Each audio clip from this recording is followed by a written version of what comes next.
నల్గొండ జిల్లా కొంపల్లి గ్రామంలో 172 మందికి ఎమ్మెల్యే జైవీర్ రెడ్డి ఇండ్ల పట్టాలు పంపిణీ చేశారు.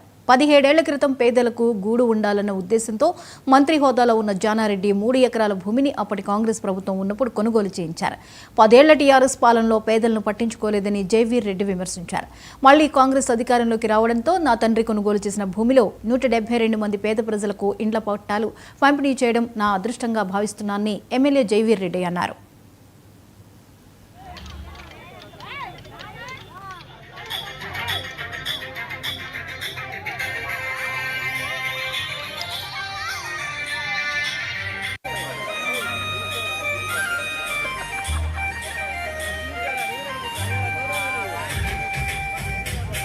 కొంపల్లి గ్రామంలో 172 మంది పేదలకి అర్హులకి ఇండ్ల పట్టాలు ఇవ్వడం జరుగుతుంది.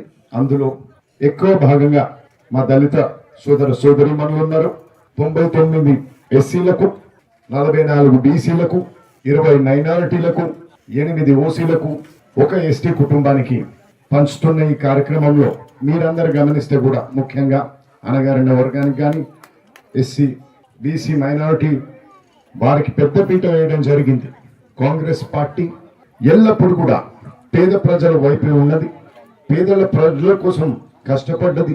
పేదలకి ఉపయోగపడే సంక్షేమ పథకాలు తీసుకొచ్చింది.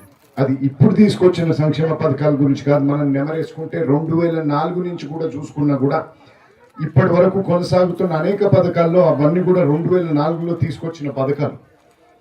అది ఇందిరమ్మ ఇండ్లు కానీ, ఉచిత విద్యుత్ కానీ, ఆరోగ్యశ్రీ కానీ, ఫీజు రీఎంబర్స్మెంట్ కానీ, ఇటువంటి అనేక సంక్షేమ పథకాలు కాంగ్రెస్ పార్టీ ప్రవేశపెడితే వాటిని కంటిన్యూ చేసుకుంటా టీఆర్ఎస్ పార్టీ కొనసాగింది. సరే, వారితో పాటు వాళ్ళు 1-2 పథకాలు వాళ్ళు కూడా పెట్టిండ్రు. అందులో ముఖ్యమైన వాళ్ళు పెట్టుకున్న పథకం ఏదైనా ఉందంటే అది మన రైతు బంధు పథకం. అది కూడా 2014లో గెలిచిన తర్వాత 2018లో ఎలక్షన్లు వచ్చే ముందు వరకు కూడా ఆ పథకాన్ని కొనసాగించకుండా ఎలక్షన్లకి 1 నెల రోజుల ముందు ఆ పథకాన్ని పెట్టి తద్వారా మీ మెప్పులు పొంది మళ్ళోసారి వాళ్ళు ప్రభుత్వంలోకి రావడం జరిగింది.